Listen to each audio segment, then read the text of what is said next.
Hello everyone, आज हम current की एक और इम्पॉर्टेंट न्यूज़ को कवर करेंगे। तो न्यूज़ क्या है कि यूपीएससी प्रतिभा सेतु पहल, मतलब यूपीएससी ने एक ऐसी पहल शुरू की है। 10,000 से अधिक उम्मीदवारों को दूसरा मौका दे रही है जो कि अंतिम सूची में नहीं आ पाए थे। जो फाइनल लिस्ट में जिनका सिलेक्शन नहीं हुआ था यूपीएससी में, तो उनके लिए एक और मौका मिल रहा है। तो ये जो पहल है, प्रतिभा सेतु पोर्टल लॉन्च किया गया है। इससे बहुत लाभ मिलने वाला है। तो इसका उद्देश्य क्या होगा कि टॉप उम्मीदवारों को नियोक्ताओं से जोड़ना है ताकि वे परीक्षा के अलावा और क्षेत्रों में भी अपना करियर बना सकें। तो आइए जानते हैं पूरी न्यूज़। चर्चा में क्यों है? यूपीएससी प्रतिभा सेतु पहल एक नया पोर्टल लॉन्च किया गया है और 19 जून 2025 को शुरू हुआ है। इसका उद्देश्य क्या है कि अन्य उन उम्मीदवारों को नौकरी के अवसर प्रदान करना जो कि यूपीएससी की जो सिविल सेवा परीक्षा होती है उसके अलावा और प्रतियोगी परीक्षाओं में इंटरव्यू तक पहुंचते हैं, लेकिन फिर भी वो सिलेक्ट नहीं हो पाते हैं। मतलब होते तो वो टॉप स्टूडेंट्स ही हैं, क्योंकि इतनी मेहनत इतनी पढ़ाई करनी पड़ती है, लेकिन हालांकि वो इंटरव्यू दे देते हैं लेकिन फिर भी फाइनल लिस्ट में उनका नाम नहीं आता। तो ये उनके लिए शुरू किया गया है। आखिर ये है क्या? प्रतिभा सेतु को पब्लिक डिस्क्लोजर स्कीम पीडीएस कहा जाता है। यह एक डिजिटल मंच है, उन उम्मीदवारों की प्रोफाइल सार्वजनिक करता है। मतलब कि उनकी जो प्रोफाइल होगी वो पब्लिकली की जाएगी, जो कि यूपीएससी की परीक्षाओं के सभी चरणों को, यानी कि प्री, मेंस और इंटरव्यू में वो सफल होते, सक्सेस हो जाते हैं, लेकिन फाइनल मेरिट लिस्ट में जगह नहीं मिल पाती। अब ये योग्य उम्मीदवार अपने प्रोफाइल को सार्वजनिक करने के लिए सहमति दे सकते हैं। मतलब ये जो योग्य होते हैं, एलिजिबल जो कैंडिडेट्स होते हैं, ये अपनी प्रोफाइल को, जो एक प्रोफाइल बनी होती है जिसमें पूरा डेटा होता है इनका, वो उनको सार्वजनिक करने के लिए अनुमति देंगे। यूपीएससी इन्हीं विलिंग कैंडिडेट्स की जानकारी जो है पंजीकृत संगठनों को उपलब्ध कराता है। तो Pratibha Setu professional resource and talent integration bridge for hiring aspirants. तो इसका उद्देश्य है कि निजी सरकारी संस्थान को ऐसे प्रतिभाशाली उम्मीदवारों से जोड़ना है जो कि यूपीएससी की कठिन परीक्षा में अंतिम चरण तक पहुंचे लेकिन फिर भी सिलेक्ट नहीं हो पाते हैं। मतलब कि ऐसा ही नहीं है कि अब अगर आपको यूपीएससी में कोई भी आपको रैंक नहीं मिला, मतलब आप नहीं सिलेक्ट हो पाए, तो उसके अलावा आपको जॉब नहीं मिलेगी। उसके अलावा भी आपको जॉब ऑफर किए जाएंगे, मतलब आप जॉब कर सकते हैं। तो इसी वजह से ये मतलब कि सिर्फ उन लोगों के लिए होगा जिन्होंने प्री, मेंस और इंटरव्यू तीनों क्लियर कर लिए हैं लेकिन फिर भी यूपीएससी में सिलेक्ट नहीं हो पाए हैं। तो उनके लिए प्रतिभा सेतु पहल शुरू की गई है।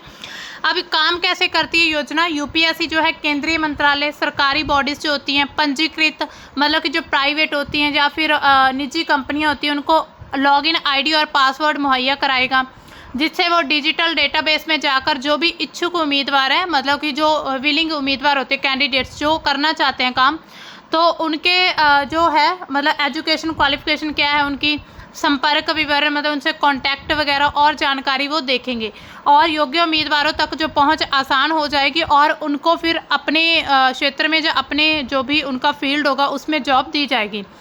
आयोग के मुताबिक, ये जो आयोग बनाया गया है, इसके मुताबिक इस डाटाबेस में 10,000 से ज़्यादा उम्मीदवारों की जानकारी मौजूद है जिन्होंने सभी चरण पास किए हैं लेकिन अंतिम चयन में रह गए हैं। तो ऐसे उनकी जो डेटा है उसको आसानी से जो पंजीकृत कंपनियां हैं, जो निजी कंपनियां, सरकारी बॉडीज़ हैं, ये केंद्रीय मंत्रालय हैं, तो उनमें मतलब उनको पता लग सके भी हाँ इन्होंने इतने अच्छे से, मतलब ये सभी कंप्लीट कर चुके हैं सभी जो भी पड़ाव होते हैं एग्ज़ाम के, लेकिन ये सिलेक्ट नहीं हुए। तो उन तक पहुंच को आसान बनाने के लिए प्रतिभा सेतु जो पोर्टल है वो लॉन्च किया जाएगा। अब किन परीक्षाओं के उम्मीदवारों को जगह मिलेगी, मतलब कौन कौन सी परीक्षा के उम्मीदवार जो हैं वो जगह मतलब उनको इस प्रतिभा सेतु जो पोर्टल है उसमें जगह मिल पाएगी। सबसे पहले तो सिविल सेवा परीक्षा जो IAS की होती है, भारतीय वन, IFOS है ना, IPS IAS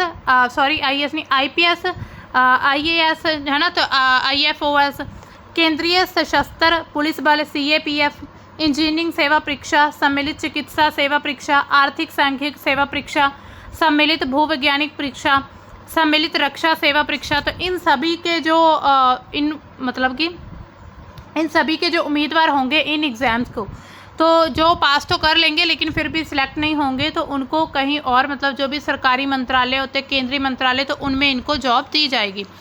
अब देखिए इसकी शुरुआत कब हुई थी? 2018 से इसकी शुरुआत हुई थी। पब्लिक डिस्क्लोजर स्कीम की शुरुआत 2018 में हुई और इसे पहली बार कंबाइंड मेडिकल सर्विस परीक्षा 2017 के उम्मीदवारों के लिए लागू किया गया था। अब इसमें नए नाम, बेहतर सुविधा के साथ प्रतिभा सेतु को पेश किया गया है। प्रतिभा सेतु को पेश किया ताकि इसे व्यापक रूप से फिर अच्छे से लागू किया जा सके। इस पहल के परिणाम क्या हो सकते हैं? उम्मीदवारों के लिए जो अवसर होंगे उसमें वृद्धि होगी, नौकरी के अवसर ज़्यादा मिल पाएंगे। जो उम्मीदवार यूपीएससी सिविल परीक्षा या और प्रतियोगी परीक्षाओं में इंटरव्यू तक पहुंचते हैं, सिलेक्ट नहीं होते, तो उन्हें निजी और सरकारी क्षेत्रों में नौकरी के अवसर मिल सकते हैं। प्रतिभा का उपयोग किया जाएगा, मतलब उनमें जो टैलेंट है, जो भी उनके नॉलेज है, उन सभी को यूज़ अच्छे से किया जा सकेगा। आत्मविश्वास में वृद्धि होती है, कॉन्फिडेंस बढ़ता है कि अगर हम मतलब इंटरव्यू तक भी पहुंचते हैं तो फिर भी हमें कहीं ना कहीं किसी न किसी फील्ड में हम जॉब कर सकते हैं। क्योंकि पहले क्या होता है कि इंटरव्यू हो भी जाए फिर भी जो सिलेक्ट नहीं हो पाते हैं तो उनको क्या होता है कि बार बार हम असफल हो रहे हैं तो वो निराश हो जाते हैं। उनकी क्या प्रतिभा होती है, प्रतिभा को अब अन्य क्षेत्रों में भी मान्यता मिल जाएगी। नियोक्ताओं के लिए लाभ होगा। प्रतिभाशाली जो मानव संसाधन है, निजी कंपनियां, सरकारी संस्थान, स्टार्टअप्स उच्च प्रशिक्षित और सक्षम उम्मीदवारों को एक डेटाबेस प्राप्त करेंगे और जो कि कठिन चयन प्रक्रिया से गुजर चुके हैं तो उन्हें फिर अपने फील्ड में लेकर आएंगे। लागत, समय की बचत होगी। भर्ती प्रक्रिया में जो स्क्रीनिंग का समय लगता है कम लगेगा क्योंकि उम्मीदवार पहले ही अपनी योग्यता जो है साबित कर चुके हैं। विविध क्षेत्रों में योगदान होगा। प्रबंधन, नीति निर्माण, अनुसंधान और अन्य क्षेत्रों में ये मूल्यवान योगदान दे सकते हैं। इसके अलावा समाज और अर्थव्यवस्था पर भी प्रभाव पड़ेगा। जो मानव संसाधन है उनका बेहतर उपयोग किया जाएगा। ऐसा नहीं होगा कि अब इंटरव्यू देने के बाद भी कोई बेरोजगार रहेगा, तो ये अच्छे से उनका यूज़ किया जाएगा। प्रतिस्पर्धी कार्यबल का निर्माण होगा। अधिक कुशल और प्रतिस्पर्धी कार्यबल बढ़ेगा क्योंकि जो व्यक्ति यूपीएससी की तैयारी करता है तो उसको मानो आप किन कठिनाइयों से गुजरना पड़ता है, तो वो व्यक्ति पहले ही अपने लाइफ में इतना ज़्यादा स्ट्रगल देख चुका है तो उसको मतलब हर एक प्रकार की नॉलेज होगी, तो वो काफ़ी ज़्यादा उसके पास स्किल्स बहुत ज़्यादा होंगी। प्रेरणा और नवाचार, ऐसे उम्मीदवार जो कि कठिन परिस्थितियों में भी उत्कृष्ट प्रदर्शन करते हैं, नवाचार और नेतृत्व के लिए नए अवसर पैदा कर सकते हैं। यूपीएससी प्रक्रिया में विश्वास में वृद्धि होगी क्योंकि पहले ऐसा होता था कि पारदर्शिता, समावेशिता बढ़ेगी। इससे पहले ये था कि जो यूपीएससी के जो एग्ज़ाम होते हैं उसमें कोई अगर इंटरव्यू देकर भी सिलेक्ट नहीं होता तो उसमें क्या होता है कि विश्वास उठ जाता है कि अब इसमें मतलब कोई फ़ायदा नहीं इस लाइन में भी। तो इससे क्या होगा, एक तो पारदर्शिता, समावेशिता, यूपीएससी की प्रक्रिया को ट्रांसपेरेंट बनाने के लिए ये काफ़ी काम आएगा क्योंकि ये गैर चयनित उम्मीदवारों को मूल्यवान अवसर प्रदान करती है। प्रतियोगिता को प्रोत्साहन मिलेगा। उम्मीदवारों को यूपीएससी परीक्षा तैयारी के लिए प्रेरित कर सकती है क्योंकि जानते हैं कि अगर हम इंटरव्यू तक पहुंचते हो तो फिर भी उनके पास काफ़ी ज़्यादा ऑप्शनल होंगे, मतलब ऑप्शंस होंगे, कहीं भी वो किसी फील्ड में जा सकते हैं।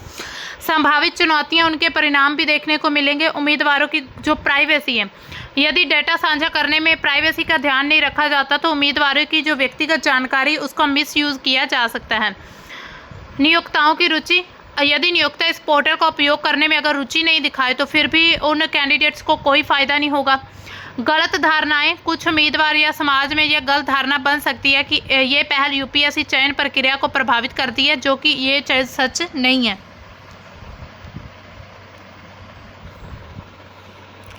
दीर्घकालिक प्रभाव क्या पड़ेंगे?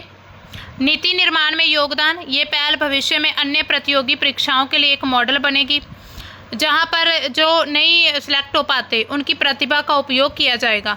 शिक्षा प्रशिक्षण में सुधार हो सकते हैं, इस पहल से प्रेरित होंगे। शिक्षा संस्थान, कोचिंग सेंटर अपनी तैयारी को और अधिक समग्र बना सकते हैं ताकि उम्मीदवार न केवल यूपीएससी बल्कि और क्षेत्रों के लिए भी तैयार हो सके।